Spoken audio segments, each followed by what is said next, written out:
প্রশ্নের জন্য আমি দেখেছি তারা ফেসবুক লাইভে অনেক কথা বলেছে, আমি শুনেছি, দেখেছি। আমি বলতে চাই, চট্টগ্রাম জেলা অটোরিকশা টেম্পো সড়ক পরিবহন শ্রমিক ইউনিয়ন রেজিস্ট্রেশন নাম্বার 1491, এটা নির্বাচন করার জন্য শ্রম দপ্তর কর্তৃক গত 28 তারিখে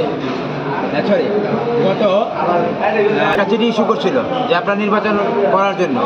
সেই মোতাবেক সাধারণ সভা হয়েছে গত 19 তারিখে। সিদ্ধান্ত হচ্ছে নির্বাচন কোন প্রক্রিয়া করবে, এবং সেই নির্বাচনের 3 সদস্য কমিটি গঠন করা হয়েছে। সেই সভায় যে নুরুল হক সাহেবের স্বাক্ষরও আছে, আমি দেখলাম 3 সদস্য কমিটি স্বাক্ষরও নুরুল হক সাহেবের দেখলাম। পরবর্তীতে তফসিল ঘোষণা করা হয়েছে 25 তারিখে। তফসিল অনুযায়ী নির্বাচনের প্রক্রিয়া সমস্ত নির্বাচন কমিশন শেষ করেছে এবং নির্বাচন কমিটি শ্রম দপ্তরে দাখিল করেছে। দাখিল করার পরে নির্বাচিত কমিটির নিয়ম হলো সার্টিফিকেট কপি আনা। সেই সার্টিফিকেট কপি আনার জন্য তারা আবেদনও করেছে। আবেদন করার পরে ওখানে আবেদন করলে সার্টিফিকেট কপি দেওয়ার জন্য সরকারি ব্যাংকে একটা ট্রেজারি চালান জমা দিতে হয়। তো ওনাদেরকে আবার ট্রেজারি চালান জমা দেওয়ার জন্য বলছে। এই নবনির্বাচিত কমিটি সেই ট্রেজারি চালান জমা দিয়েও রাখছে। অতএব আমি মনে করি শ্রম আইন 2006-এর কোনো ব্যত্যয় ঘটে নাই এই নির্বাচনে।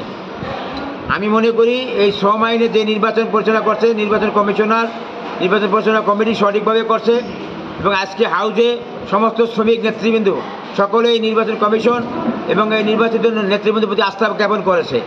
অতএব যারা এখনও পথভ্রষ্ট আছে, এদিক সেদিক কথা বলছেন, তাদেরকে আমরা আহ্বান করব শ্রমিকের স্বার্থে, সংগঠনের স্বার্থে তারা একাত্র হয়ে আগামী দিনে কাজ করার জন্য আহ্বান জানাচ্ছি। কারণ যদি বিশৃঙ্খলা করেন, হারবেন, রাখলেন তো ঠকলেন, আর আসলেন, আলোচনা করেন, বসেন, আমরা দেখব। যদি আমরা কোনো ন্যায্য দাবি থাকে, ন্যায্য কোনো কথা থাকে, অবশ্যই আমরা বিবেচনা করবো, এই কমিটি বিবেচনা করবে। এই কথা বলে আমি সবাইকে ধন্যবাদ জানাচ্ছি। আমি আবারও বলি যে শ্রম দপ্তর যদি এই কমিটি, নির্বাচিত কমিটি কোনো রকম অন্যায় ব্যত্যয় করতো, তার শ্রম দপ্তর এটা অ্যাকসেপ্ট করতো না, গ্রহণও করতো না। নির্বাচনের সার্টিফিকেট কপি করার জন্য টাকাও জমা নিত না।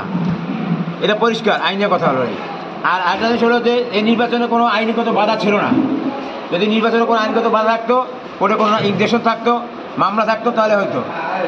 তো আমি মনে করি নির্বাচন সঠিকভাবে হয়েছে। এই নির্বাচিত কমিটি আগামী দিনে কাজ করবে, এই আশা ব্যক্ত করতেছি। এবং যারা এদিক সেদিকে আসেন, তারা আসেন, আমরা সবাই মিলে কাজ করেন, শ্রমিকের অধিকার প্রতিষ্ঠার জন্য সংগ্রাম আন্দোলন করেন। সকলকে ধন্যবাদ। আসসালামু আলাইকুম।